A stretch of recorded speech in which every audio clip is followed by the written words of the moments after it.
Bismillahirrahmanirrahim. I am Dr. Mohibullah Wazir. Today we discuss the pretracheal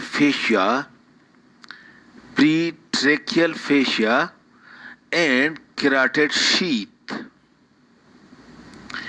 These are the third and the fourth part of the deep fascia of the neck. We have discussed the investing layer and the prevertebral layer. Now we discuss the pretracheal fascia. To understand the pretracheal fascia, first note, look in the midline,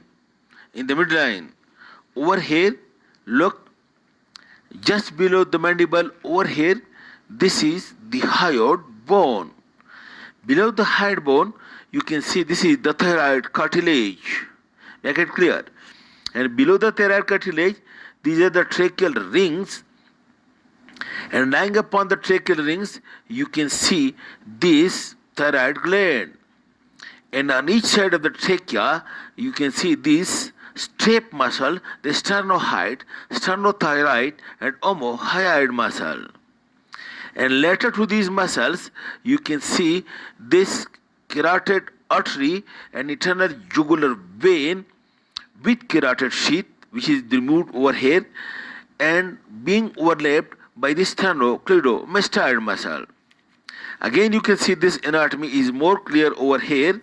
You can see over here, look, this is the thyroid cartilage, and then you can see these are tracheal rings, and these are the lobes of the thyroid gland. One lobe, another lobe, and the connecting the isthmus of the thyroid gland. Okay, this is the thyroid cartilage. Above that, over here is the hyoid bone. And this you can see, this is the heart, and this is the arch of aorta. Alright.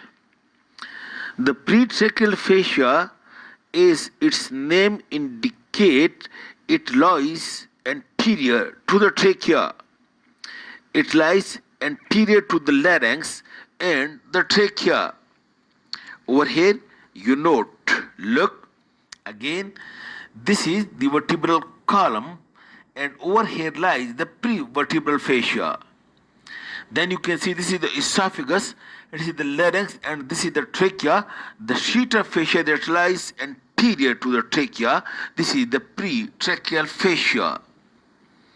This pretracheal fascia extends laterally, and note, it passes deep to the strap muscle, that is sternohyoid, sternothyroid, and omohyoid muscle.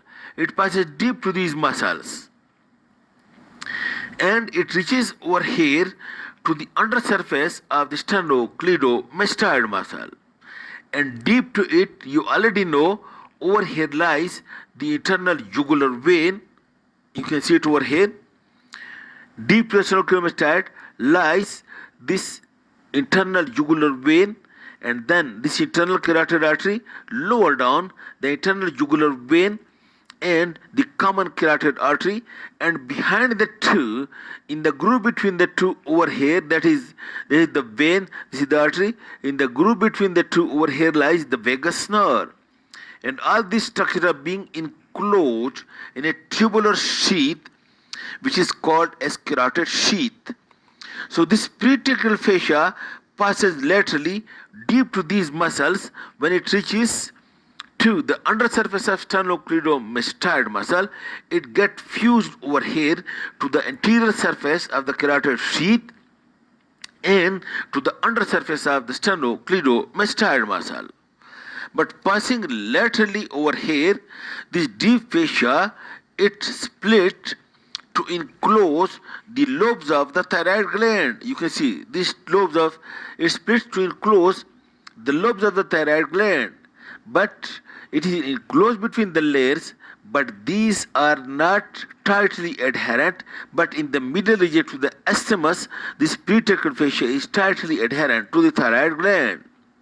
Then laterally it gets fused with the carotid sheath. Okay, some people describe it in another way, that it is the sheath, it is a fascial sheath. Note that it closes the trachea and the esophagus and the thyroid gland all around. All around it encloses it. And if this is the condition, then you can see it over here. Make it close.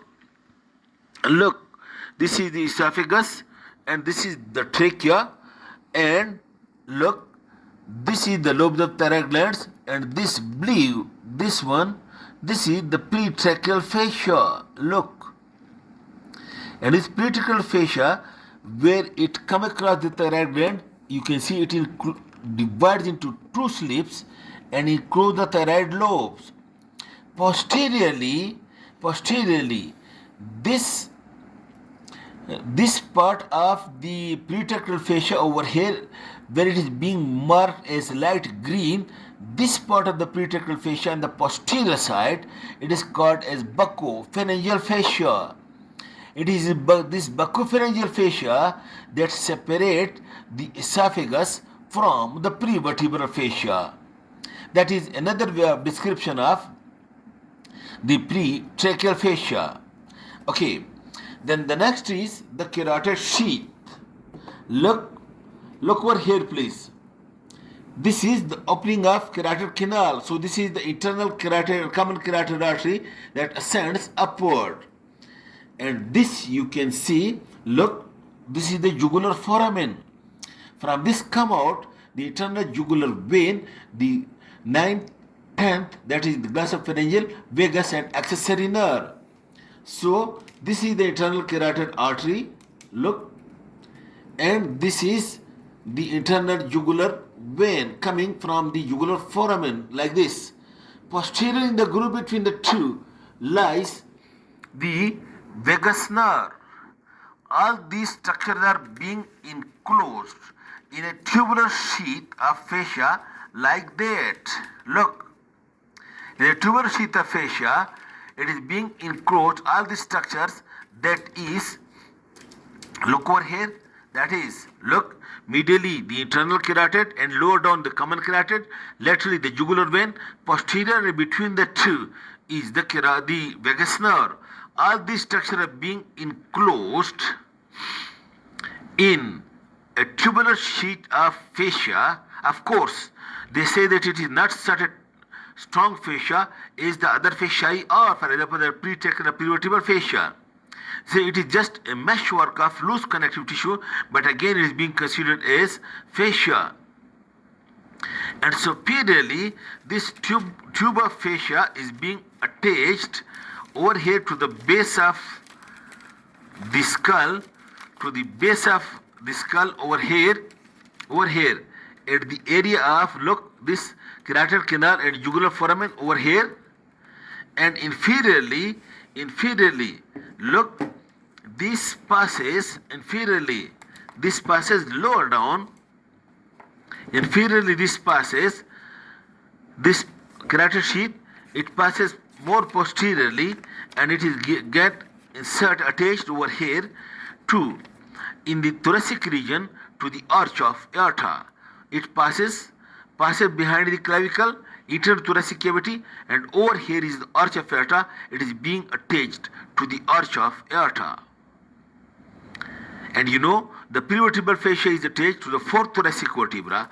Over here, the carotid sheath is being attached to, over here, also in the thoracic region, to the arch of aorta. And the pretracheal fascia is also being fused over here to the arch of aorta. Posterior to the, look over here in this diagram, look, this is the artery, and this is the vein, and this is the vagus nerve. It is being enclosed in this fascia. This is carotid sheath. Posterior to the carotid sheath, over here lies the sympathetic trunk or cervical segment of the sympathetic chain, lies posterior to it. So over here, note the point, over here lies the three structures, that is the artery, vein and vagus nerve, and this is the transverse process of the vertebrae. Just anterior to the transverse vertebrae, over here lies the sympathetic chain. This is about the carotid sheath, and in this way, this is the four parts of the deep fascia of the neck. Okay, Thank you very much.